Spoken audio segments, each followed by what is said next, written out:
ధ్యానం చేసుకుందాం కొద్ది నిమిషాలు. ఆదికాండము 16వ అధ్యాయము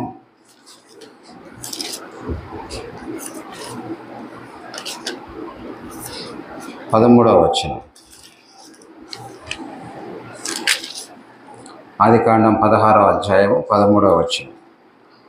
అది చూచుచున్న దేవుడవు నీవే అని పేరు తనతో మాట్లాడిన యెహోవాకు పెట్టెను. ఏలయనగా నన్ను చూచిన వాణి నేను ఇక్కడ చూచితిని కదా అని అనుకోలేదు. రైట్. చూచుచున్న దేవుడవు నీవే అను పేరు తనతో మాట్లాడిన యెహోవాకు పెట్టెను. ఎలయనగా నన్ను చూచిన వాడిని నేను ఇక్కడ చూచితిని కదా అని అనుకోనేను. రైట్. ఇక్కడ చూచుచున్న దేవుడు, ఓకే, ఆ అంశాన్ని మనం చూస్తూ ఉంటున్నాం. చూచుచున్న దేవుడు. రైట్. ఇక్కడ హాగరు శ్రమ పడుటను ఆయన చూశాడు. హాగరు అంటున్నటువంటి మాట ఇది. హాగరు అంటున్నటువంటి మాట చూచుచున్న దేవుడవు నీవే అని అంటున్నాడు. ఏం చూశాడు? హాగరు యొక్క శ్రమను చూశాడు. హాగరు యొక్క ఇబ్బందిని, తన యొక్క ఇరుకులను, తను పడుతున్నటువంటి వేదనను దేవుడు చూశాడు. కాబట్టి షారాయి తనను ఏ విధంగా శ్రమ పెడతా ఉంటున్నదో, తను ఇంటిలో పడుతున్నటువంటి ఆ బాధను, ఆ కష్టాన్ని, ఆ కన్నీరును దేవుడు చూచాడు. చూసి ఏం చేశాడు? ఊరుకున్నాడా?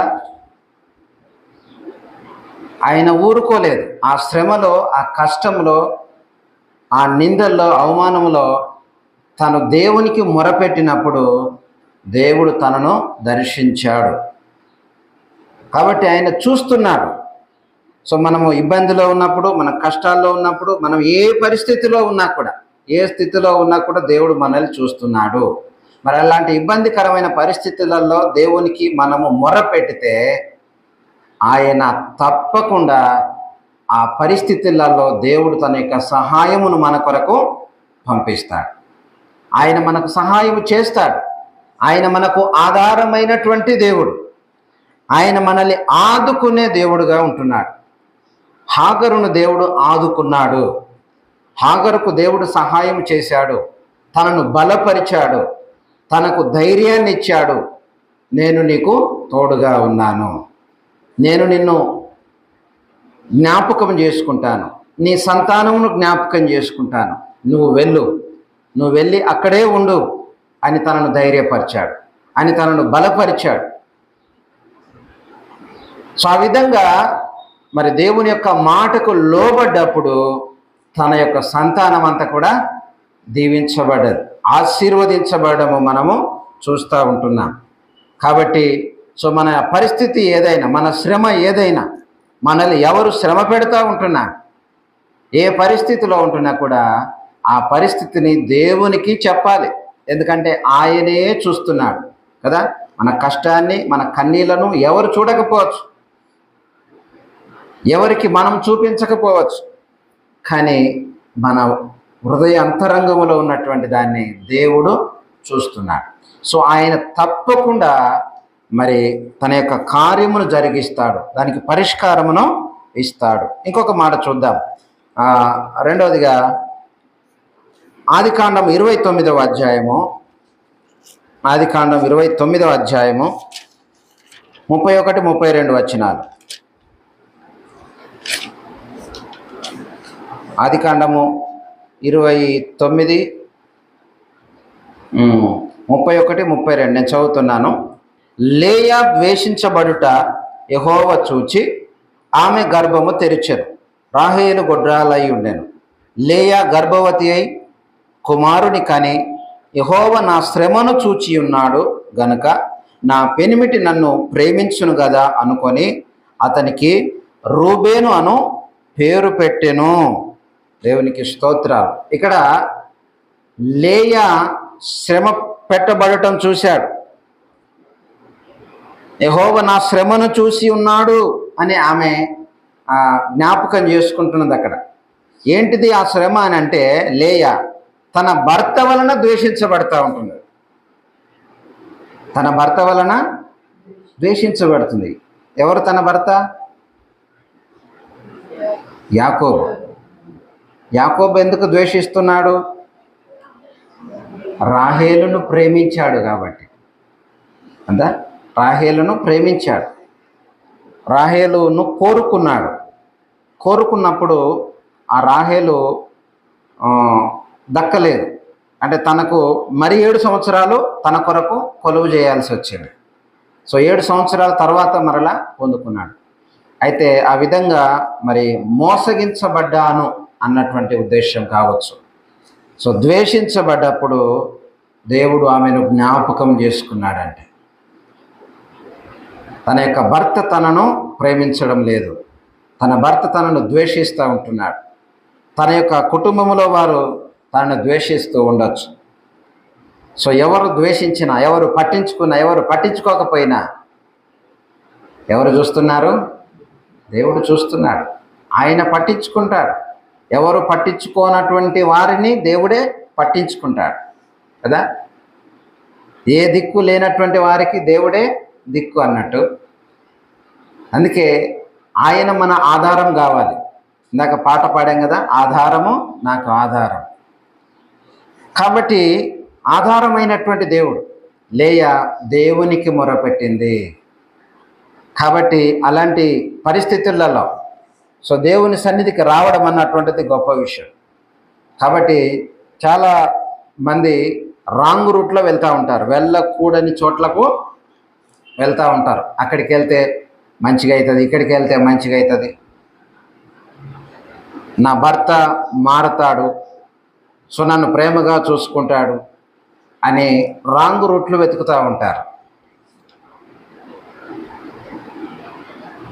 కానీ దేవుని దగ్గరకు వస్తే దేవుడు మారుస్తాడు. దేవుడు అద్భుతమైనటువంటి కార్యాలు చేస్తాడు, అద్భుతమైన కార్యాలు చేస్తాడు. కాబట్టి లేయా తన భర్త వలన ద్వేషించబడము, శ్రమ పెట్టబడము దేవుడు చూశాడు. చూసి దేవుడు లేయాను జ్ఞాపకం చేసుకున్నాడు. లేయాను జ్ఞాపకం చేసుకొని తనకు సంతానమునిచ్చాడు. సంతానం ఇచ్చిన తర్వాత యాకోబు ఆమెను ప్రేమించడం మొదలుపెట్టాడు. దేవునికి స్తోత్రం. సో ఏ విధంగా దారికి తీసుకురావాలో ఆయనకు తెలుసు. కాబట్టి దేవునికే మొరపెట్టాలి. సో మనల్ని ఎవరు మరి శ్రమ పెట్టినా, బాధ పెట్టినా, ద్వేషించబడుతున్నా, ఎలాంటి పరిస్థితిలో ఉన్నా కూడా మరి దేవుడు చూస్తున్నాడు. ఆయనే తగినటువంటి పరిష్కారము ఇస్తాడు. దేవుడే మన యొక్క సమస్యను తీరుస్తాడు అని మనం దేవుని సన్నిధిలో మొరపెట్టాలి. నెక్స్ట్ మూడవది ఇంకొక రెఫరెన్స్ చూద్దాం. యోహాను సువార్త 5వ అధ్యాయము, యోహాను సువార్త 5వ అధ్యాయము 5-6 వచనాల్లో ఇక్కడ చూద్దాం. అక్కడ 38 ఏండ్ల నుండి వ్యాధి గల ఒక మనుషుడు ఉండెను. యేసు వాడు పడి ఉండుట చూచి వాడప్పటికి బహుకాలము నుండి ఆ స్థితిలో ఉన్నాడని ఎరిగి స్వస్థపడగోరుచున్నావా అని వాడిని అడగగా ఆ రోగి, అయ్యా, నీళ్లు కదిలింపబడినప్పుడు నన్ను కోనేటిలోనికి దించుటకు నాకు ఎవడునూ లేడు గనుక నేను వచ్చినంతలో మరి ఒకడు నాకంటే ముందుగా దిగునని ఆయనకు ఉత్తరమిచ్చెను. యేసు, నీవు లేచి నీ పరుపెత్తుకొని నడుమని వానితో చెప్పగా వెంటనే వాడు స్వస్థత నొంది తన పరుపెత్తుకొని నడిచాను. దేవునికి స్తోత్రములు. సో ఇక్కడ 38 సంవత్సరముల నుండి రోగముతో పడి ఉన్నటువంటి వారిని దేవుడు చూచాడు. ఎవరిని చూశాడు? రోగముతో పడి ఉన్నటువంటి వాడు 38 సంవత్సరాల నుంచి కాళ్ళు చేతులు లేవలేనటువంటి పరిస్థితిలో ఉన్నాడు. కాస్త బాగున్నటువంటి వారు ఈయన అక్కడికి వచ్చేంతలా అందులో మునిగిపోతూ ఉంటున్నారు, ఆ కోనేటిలోకి దిగిపోతూ ఉంటున్నారు. ఈయనని ఎవరు కూడా దించట్లే ఆ టైంకు. అదే ఆయన యొక్క బలహీనత. స్వస్థత పడాలని ఆశ ఉన్న పొందలేనటువంటి పరిస్థితిలో ఉంటున్నాడు, బలహీనతలో ఉంటున్నాడు, రోగం చేత ఉంటున్నాడు. వ్యాధి చేత ఆయన ఉంటున్నాడు. స్వస్థత అవసరమైనటువంటి స్థితిలో ఉంటున్నాడు. ప్రియ దేవుని బిడ్డలారా, మన బలహీనతలను దేవుడు చూస్తున్నాడు. మనకున్నటువంటి వ్యాధి బాధలను దేవుడు చూస్తూ ఉంటున్నాడు. దేవుడు చూడట్లేదు అని అనుకోకూడదు. నా కష్టాన్ని చూసి ఆయన ఏమాత్రం కూడా కనికరించట్లేదు అని అనుకోకూడదు. ఆయన చూస్తున్నాడు, ఆయన కరుణిస్తాడు. మనం చేయాల్సిందల్లా ఒక్కటే, స్వస్థపడాలని ఆశపడడం, విశ్వాసముతో దేవుని దగ్గరకు రావడం, విశ్వాసముతో ఆయనను వేడుకోవడం. అద్భుతం జరగాలంటే ఏం కావాలి? విశ్వాసము, విధేయత. ఏం కావాలి? విశ్వాసము, విధేయత కావాలి. విశ్వాసం ఉంచాలి, దేవుని యొక్క మాటకు విధేయత చూపించాలి. అద్భుతం జరుగుతుంది. దేవుడు అద్భుత కార్యాలు చేస్తాడు.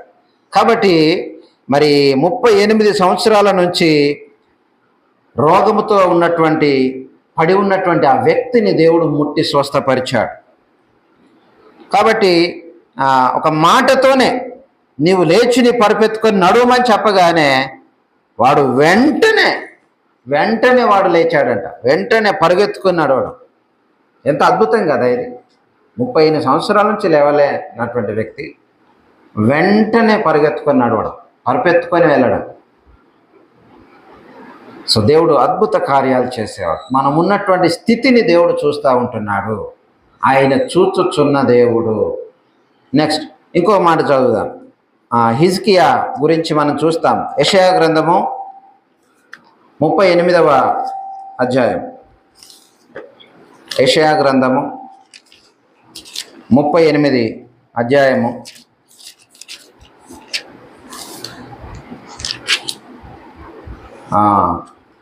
5-6 వచనాలు. 5వ వచనం, నీవు తిరిగి హిజ్కియా యొద్దకు పోయి అతనితో ఇట్లను, నీ పితరుడైన దావీదునకు దేవుడైన యెహోవా నీకు సెలవిచ్చినదేమనగా, నీవు కన్నీళ్లు విడుచుట చూచితిని, నీ ప్రార్థన నేను అంగీకరించి ఉన్నాను.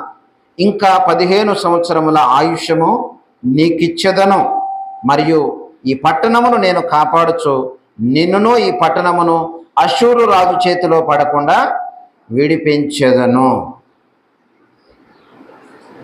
ఎవరిని చూశాడు ఇక్కడ? హిజ్కియాను చూశాడు. కన్నీళ్లు విడుచుట చూచితిని అని అంటున్నాడు. నీవు కన్నీళ్లు విడుచుట చూచితిని. దేవుడు మన కన్నీళ్లను చూడట్లేదా? చూస్తున్నాడు కదా. మనం కన్నీటితో చేసే ప్రార్థనను దేవుడు చూస్తాడు. దానికి ఆయన త్వరగా జవాబునిస్తాడు. మన కన్నీళ్ళ ప్రార్థనకు దేవుడు త్వరగా జవాబునిస్తాడు. కన్నీటి ప్రార్థన చేస్తూ ఉంటున్నాడు. ఎందుకొరకు చేస్తున్నాడు? ఇక చావడానికి సిద్ధంగా ఉన్నాడు. మరణకరమైనటువంటి రోగం వచ్చింది కదా, మరణకరమైనటువంటి రోగం.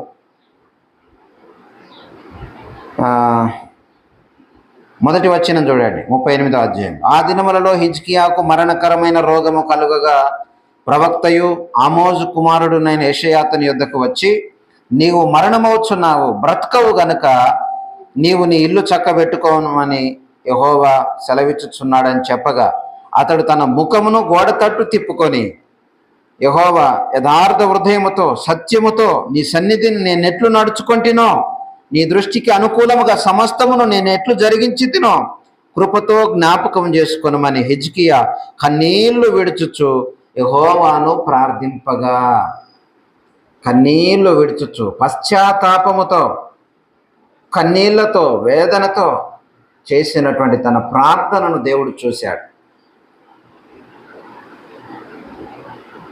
ఒకవేళ దానికి ముందు దేవునికి వ్యతిరేకంగా ఉన్నాడేమో.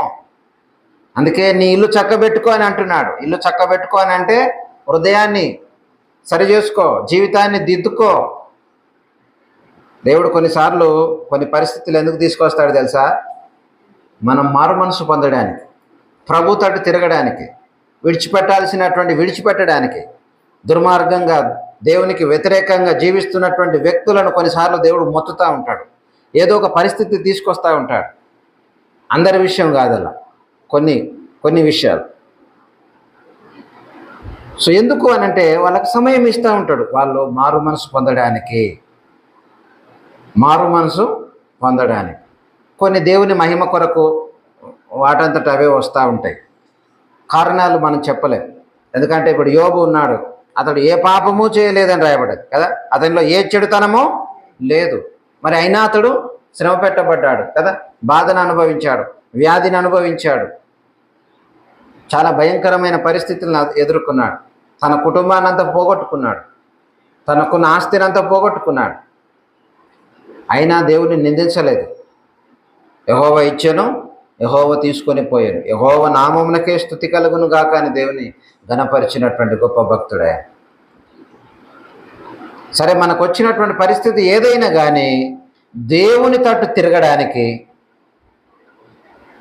దేవునితో సరైనటువంటి ఒక సంబంధాన్ని, సహవాసాన్ని కలిగి ఉండడానికి మాత్రము చాలా అద్భుతమైనటువంటి అవకాశం.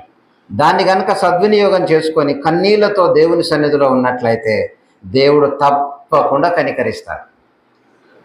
ఒకవేళ ఇక్కడ వారు బ్రతకలేనటువంటి పరిస్థితి ఉన్న ఈ లోకాన్ని విడిచినా కూడా ఆత్మీయంగా వారు సరిచేయబడి హృదయశుద్ధి కలిగి దేవుని సన్నిధిలో ఉండడానికి, నిత్యము అక్కడ బ్రతకడానికైతే కొనిపోబడతారు.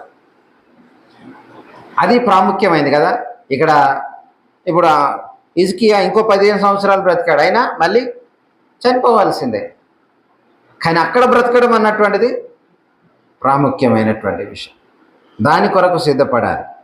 కాబట్టి మన యొక్క పరిస్థితులు ఏమున్నాయో వాటిని దేవుడు చూస్తున్నాడు. ఆయన చూచుచున్న దేవుడు. ప్రియ సహోదరి సహోదరుడా, ఈరోజు నీ పరిస్థితి ఏదైనా కావచ్చు, దేవుడు చూస్తున్నాడు. నీ కన్నీళ్లను చూస్తున్నాడు, నీ యొక్క వేదనను చూస్తున్నాడు, నీ యొక్క శ్రమను చూస్తూ ఉంటున్నాడు, నీవు ద్వేషించబడడం చూస్తూ ఉంటున్నాడు. నెక్స్ట్ ఇంకో మాట చదువుదాం. నిర్గమకాండం 3వ అధ్యాయంలో ఇశ్రాయేలీయులను గురించి అక్కడ రాయబడ్డది. ఇశ్రాయేలీయుల యొక్క బాధను మరి యెహోవా చూశాడు అనేసి వాక్య భాగంలో మనం చూస్తాం. నిర్గమకాండం 3వ అధ్యాయము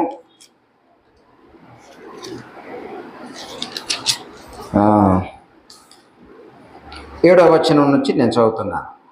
మరియు యెహోవా ఇట్లా నేను ఐగుప్తులోనున్న నా ప్రజల బాధను నిశ్చయముగా చూచితిని. పనులలో తమను కష్టపెట్టు వారిని బట్టి వారు పెట్టిన మొరను వింటిని. వారి దుఃఖములు నాకు తెలిసే ఉన్నవి. కాబట్టి ఐగుప్తీయుల చేతిలో నుండి వారిని విడిపించుటకును, ఆ దేశములో నుండి విశాలమైన మంచి దేశమునకు, అనగా కనానీలకు, హిత్తీలకు, అమోరీలకు, పెరిజ్జీలకు, హివ్వీలకు, యోబేసీలకు నివాస స్థానమై పాలు తేనెలు ప్రవహించు దేశమునకు వారిని నడిపించుటకు దిగి వచ్చి ఉన్నాను. ఇశ్రాయేలీల మొర నిజంగా నా యొద్దకు చేరినది. ఐగుప్తీయులు వారిని పెట్టుచున్న హింస చూచితిని. ఇశ్రాయేలీల యొక్క బాధను చూశాడు. ఐగుప్తులు వాళ్ళని ఎట్లా హింసిస్తున్నారో చూశాడు.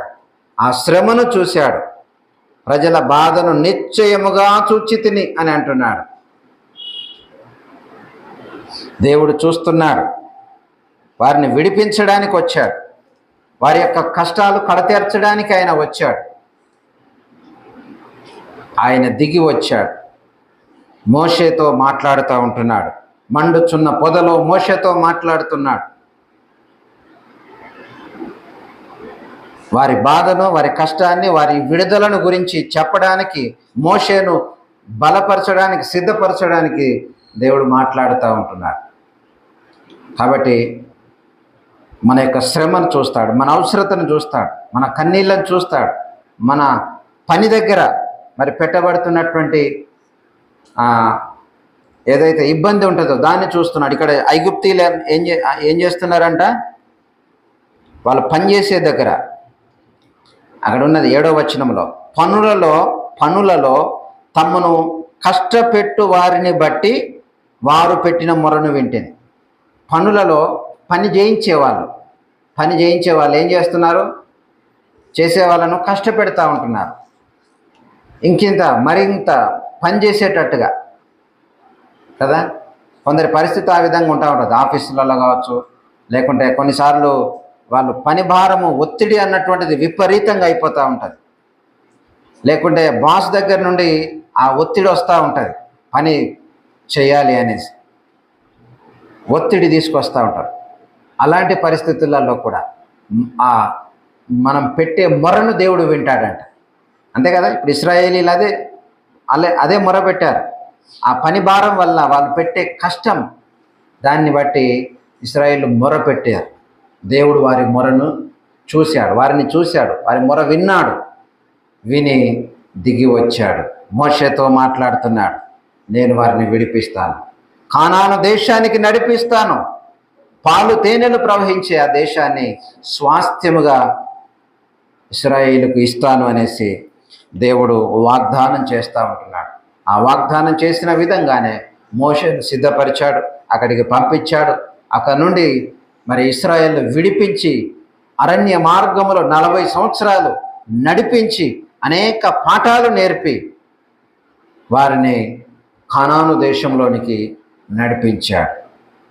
కాబట్టి మన ప్రతి పరిస్థితిని దేవుడు చూస్తున్నాడు. నన్ను చూడట్లేదు అని అనుకోవడానికి వీల్లేదు, నా మొర దేవుడు వింటలేడు అని నీవు అనుకోవడానికి వీల్లేదు. సో నీవు చేసే ప్రతి ప్రార్థన, అది చిన్న ప్రార్థన అయినా పెద్దదైనా, కన్నీళ్లతో చేసినా, ఏ విధంగా చేసినా మన యొక్క ప్రార్థనలను దేవుడు వింటాడు. అయితే పూర్ణ హృదయముతో చేయాలి, మనస్ఫూర్తిగా చేయాలి, విశ్వాసముతో చేయాలి, విధేయతతో చేయాలి, భక్తితో భయముతో చేయాలి. ఆ విధంగా చేసే ఏ ప్రార్థననైనా ప్రభు వింటాడు. నెక్స్ట్ లాస్ట్ వన్ ఇంకొకటి చూద్దాం. యెషయా గ్రంథం 59:16 వచనం. యెషయా గ్రంథము 59:16 వచనం. 59:16లో ఇక్కడ రాయబడ్డది, మధ్యవర్తి లేకుండుట చూసి ఆశ్చర్యపడెను, కాబట్టి ఆయన బాహువు ఆయనకు సహాయము చేసెను అని రాయబడ్డది. మధ్యవర్తి లేకుంటే సంరక్షకుడు అని ఇంకొక అనువాదంలో చూస్తూ ఉంటాం. సంరక్షకుడు అంటే కాపాడేవాడు, నడిపించేవాడు, వాళ్ళకు బోధించేవాడు, సరైనటువంటి మార్గములో నడిపించేవాడు లేకపోవడం చూసి మరి ఆయన ఆశ్చర్యపడ్డాడంట. మధ్యవర్తి అని రాయబడ్డది అక్కడ. ఈ మాట ఎగ్జాక్ట్లీగా యేసుక్రీస్తుకు మాత్రమే అన్వయించబడతా ఉంటున్నది. యేసుక్రీస్తు మధ్యవర్తిగా వచ్చిండు కదా, ఆయన దేవునికిని నరులకును మధ్యవర్తిగా ఆయన వచ్చాడు. కాబట్టి ఇంకా ఎవరున్నారు మధ్యవర్తులుగా అంటే, ఆనాటి నుంచి కూడా దేవుని యొక్క సేవకులు ఉన్నారు కదా, ప్రవక్తలు ఉన్నారు. ప్రవక్త ఒక మధ్యవర్తిత్వం చేశాడు, మధ్యవర్తిగా పనిచేశాడు. అటు ప్రజల యొక్క బాధను, కష్టాన్ని దేవునికి చెప్పుకోవడము, సో దేవుడు చెప్పే మాటలను, దేవుని యొక్క ఆ సందేశాన్ని ఇటు ప్రజలకు అందించడం. సో మధ్యవర్తిగా పనిచేశాడన్నాడు. కాబట్టి ఈరోజు మనం కూడా ఒక మధ్యవర్తిగా పనిచేయాలి. దేవునికి ప్రజలకు మధ్యవర్తులంగా పనిచేయాలి. రక్షించబడినటువంటి మనము ఏం చేయాలి? ప్రజల పక్షంగా ప్రార్థన చేయాలి. దేవుడు మనకిచ్చినటువంటి సందేశాన్ని, దేవుని యొక్క మాటలను మనం ఇతరులకు అందించాలి. అది మనందరి పని. దేవుడు ఏర్పాటు చేసుకున్నటువంటి, ఎన్నుకున్నటువంటి మనందరి పని. నాకు సంబంధం లేదు అది మరి పాస్టర్ పని, లేకపోతే ఇంకా దైవ సేవకులు చేస్తారు అనేసి అనుకోవడానికి లేదు. నీ పరిధిలో దేవుడు నిన్ను ఉంచినటువంటి చోట నువ్వు వారి కొరకు ప్రార్థించాలి. దేవుని యొక్క సందేశాన్ని, దేవుని మాటలను నువ్వు తెలియజేయాలి. వాళ్ళకు ఒక మధ్యవర్తిగా నీవు ఉండాలి, నేను ఉండాలి, మనము ఆ విధంగా ఉండాలి. కాబట్టి అది కూడా దేవుడు చూస్తున్నాడు. మధ్యవర్తి లేకుండుట చూచి ఆశ్చర్యపడను. చూశాడు. మధ్యవర్తి లేకపోతే ఏమవుతారు చెప్పండి? ఇప్పుడు లోకంలో ఉన్నటువంటి వారు ఉన్నారు, నశించిపోతున్నటువంటి వారు ఉన్నారు. ఇప్పుడు వాళ్ళు రక్షణలోనికి రావాలంటే ఏం కావాలి? ఎవరు కావాలి? మధ్యలో మధ్యవర్తి కావాలి. ఈ మధ్యవర్తి ఏం చేస్తాడు? ఆ వ్యక్తిని దేవునితోటి సమాధానపరచాలి. ఓకేనా? దేవునికి ఒక వ్యక్తికి సమాధానం లేదు. సో దేవునితో సమాధానపరచాలంటే ఏం చేయాలి? లేదా ఒక ఇద్దరు వ్యక్తులు సమాధానం లేకుండా ఉన్నారు, వాళ్ళకు సమాధానం కలగాలంటే ఏం చేయాలి? మీడియేటరు, మధ్యవర్తి ఒకరు ఉండాలి. ఆ మధ్యవర్తి చొరవ తీసుకోవాలి. మధ్యవర్తి తానే వెళ్ళాలి. ఎక్కడికి వెళ్ళాలి? ఇటు ఈ వ్యక్తి దగ్గరికి వెళ్ళాలి, అటు ఆ వ్యక్తి దగ్గరికి వెళ్ళాలి. ఇద్దరిని కూడా సమాధానపరచాలి, ఇద్దరితో కూడా మాట్లాడాలి. సో ఇప్పుడు దేవుని దగ్గరికి మనం వెళ్ళాలి. దేవుని దగ్గరికి వెళ్ళి ఏం చేయాలి? ఆ వ్యక్తి గురించి చెప్పాలి, ప్రార్థన చేయాలి. మళ్ళీ ఈ వ్యక్తి దగ్గరికి వెళ్ళాలి, అప్పుడు ఏం చేయాలి? దేవుని గురించి చెప్పాలి, ప్రార్థన చేయాలి. అప్పుడు ఏమవుతుంది? సమాధానము కలుగుతుంది. ఇది యేసు ప్రభు చేసిన పని, మనకు నేర్పించిన పని, మనకు ఒక మాదిరిని చూపించాడు. కాబట్టి మధ్యవర్తి లేకుండా చూసి ఆశ్చర్యపడ్డాడు. కాబట్టి ఈరోజు చాలామంది కావాలి మధ్యవర్తులు యేసు గురించి చెప్పడానికి. సో ఆ విధంగా ఆయన చూస్తున్నాడు. కాబట్టి చూచుచున్న దేవుడు.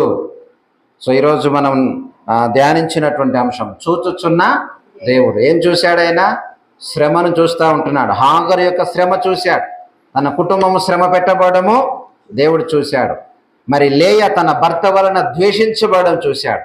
కాబట్టి నీవు దూషించబడుతున్నా నీ భర్త చేత కావచ్చు, నీ యొక్క బంధువుల చేత కావచ్చు, నీకు అయిన వారి చేత కావచ్చు, ద్వేషించబడుతున్నా, అందరూ కూడా పక్కన పెట్టేసినటువంటి పరిస్థితిలో ఉన్న దేవుడు నిన్ను చూస్తున్నాడు, నీ యొక్క బాధను చూస్తున్నాడు. తర్వాత 38 సంవత్సరాల నుంచి రోగంతో పడి ఉన్నటువంటి వారిని చూసి స్వస్థపరిచాడు. నీ యొక్క రోగాన్ని చూస్తున్నాడు, నీ యొక్క వ్యాధి బాధలను చూస్తూ ఉంటున్నాడు. హిజ్కియా కన్నీళ్లు విడిచుట చూశాడు. మరణకరమైన రోగం వచ్చినప్పుడు, మరణకరమైన రోగం అంటే ఇక దానికి మెడిసిన్ లేదన్నట్టుగా. ఓకే, క్యాన్సర్ లాంటిది ఈ రోజులలో. ఒకవేళ సరైనటువంటి టైంలో తీసుకుంటే మెడిసిన్, క్యాన్సర్ రోగులు కూడా బాగుపడుతూ ఉంటున్నారు. కానీ అలాంటిది. సో దేవుని కృప కావాలి. ఏదైనా కూడా దేవుని సహాయం లేకుండా, దేవుడు స్వస్థపరచకుండా ఎవరు కూడా స్వస్థత పొందలేరు. ఎంత మెడిసిన్ తీసుకున్నా, ఎలాంటి వైద్యాన్ని చేయించినా దేవుడే ఒక వ్యక్తిని స్వస్థపరచాలి. కాబట్టి ఆయన మన యొక్క కన్నీళ్లను చూస్తున్నాడు, మన వ్యాధి బాధలను చూస్తున్నాడు, మనం ద్వేషించబడాన్ని చూస్తూ ఉంటున్నాడు, శ్రమ పట్టబడాన్ని చూస్తున్నాడు, మన బాధను చూస్తూ ఉంటున్నాడు. మనం ఎంత వేదనతో, ఎంత బాధతో, మన లోపల మనము ఎలాంటి పరిస్థితులను ఎదుర్కొంటున్నామో దేవుడు చూస్తూ ఉంటున్నాడు. చూస్తున్న దేవుడు ఊరుకుంటాడా? ఆయన పరిష్కారాన్ని ఇవ్వడా? ఇస్తాడు కదా. చూచుచున్న దేవుడు ఆయన మన యొక్క మొరను వింటాడు, ఆయన పరిష్కారాన్ని ఇస్తాడు తప్పకుండా. సో ఈ సమయంలో ఏ స్థితిలో ఉన్నా, నీవు ఏ బాధతో ఉన్నా, ఏ శ్రమను అనుభవిస్తున్నా, ఎవరి చేత ద్వేషించబడతా ఉంటున్నా, ఏ విధమైనటువంటి కన్నీళ్లను కారుస్తున్నా కూడా దేవుడు నీకు ఒక పరిష్కారాన్ని ఇవ్వగలడని నమ్ము. దేవుని సన్నిధిలో అడుగు, ప్రార్థించు. దేవుడు అద్భుతమైనటువంటి పరిష్కారాన్ని ఇస్తాడు. దేవుడు ఈ వాక్యాన్ని దీవించునుగాక. ఆమేన్. ప్రార్థన చేద్దాం. తల్లు వంచండి, ప్రార్థన చేద్దాం. ప్రేమగల తండ్రి, నీకు వందనాలు నాయనా. నమ్మదగిన దేవా, నీకు వందనాలు, కృతజ్ఞతలు చెల్లిస్తున్నాను. ప్రత్యేకంగా నాయన ఈ ఉదయకాల సమయంలో, ఈ ఆరాధనలో ప్రభా, నీవు మాకు ఇచ్చినటువంటి సందేశాన్ని బట్టి నాయన మిమ్మల్ని స్తుతిస్తున్నాం ప్రభా. అయ్యా, నీవు చూచుచున్న దేవుడవు నాయన, మీకు స్తోత్రాలు ప్రభా. హాగరు శ్రమ పెట్టబడడం నాయన మీరు చూశారు నాయన. లేయ ద్వేషించబడడం నాయన మీరు చూశారు ప్రభా. ఇశ్రాయేలీలు బాధ పెట్టబడడం నీవు చూశావు నాయన. హిజ్కియా కన్నీళ్లు కార్చడం నీవు చూశావు తండ్రి. 38 సంవత్సరాల నుంచి నాయన మరి వ్యాధి చేత బాధతో మరి లేవలేని స్థితిలో ఉన్నటువంటి వ్యక్తిని ప్రభా మీరు చూశారు నాయన. చూసి నాయన మీరు కనికరించినందుకై స్తోత్ర. మధ్యవర్తి లేకుండా చూసి ప్రభా మీరు అయ్యా ఆశ్చర్యపడ్డారు నాయన. ప్రభా బాధను ప్రభా నాయన బాధపడ్డారని ప్రభా నీ యొక్క లేఖనాలు చూస్తూ ఉంటున్నాం. ప్రభా నీవు చూచుచున్న దేవుడు. ఈ రోజు నాయన ప్రభా ఏ బిడ్డలు నాయన ప్రభా ఏ బాధతో ఉన్నారో, ఏ కష్టముతో ఉన్నారో, ఏ అవసరతతో ఉంటున్నారో, ఏ స్థితిలో ఉంటున్నారో, దేని కొరకు కన్నీరు కారుస్తూ ఉంటున్నారో అయ్యా, ఎలాంటి పరిస్థితులను ప్రభా ఎదుర్కొంటున్నారు, వారి కుటుంబం నుంచి కావచ్చు, బయట నుంచి కావచ్చు, ఉద్యోగంలో కావచ్చు, వారు చేస్తున్న పనుల్లో కావచ్చు, ప్రభా ఎలాంటి పరిస్థితులలో నీ బిడ్డలు ఏ పరిస్థితులను ఎదుర్కొంటున్నావో వారి యొక్క స్థితిగతిని ప్రభా మీరు చూస్తున్న దేవుడవు. వారి యొక్క కష్టాన్ని కన్నీళ్లను ప్రభా మీరు చూస్తున్న దేవుడవు. ఈ సమయంలో ప్రభువా నీకు మొర్ర పెడుతున్నటువంటి బిడ్డలను ప్రభువా మీరు దర్శించండి, అద్భుతమైనటువంటి కార్యాన్ని జరిగించండి. నీ బిడ్డల పక్షంగా గొప్ప కార్యాన్ని చేసిన ఆయన విడుదలను అనుగ్రహించమని ప్రార్థిస్తున్నాం. నీ సహాయమును అనుగ్రహించమని ప్రార్థన చేస్తున్నాం. సమస్యకు పరిష్కారాన్ని మీరు అనుగ్రహించమని ప్రార్థిస్తున్నాను. తండ్రి నీకు వందనాలు ప్రభా. ఈ వాక్యాన్ని మా అందరి జీవితాల్లో కూడా ఫలింపజేయమని, మీరే బలపరిచి ధైర్యపరిచి ఆదరించి ముందుకు నడిపించమని యేసు నామమున ప్రార్థించి వేడుకుంటున్నాను తండ్రి. Amen, amen. ప్రైజ్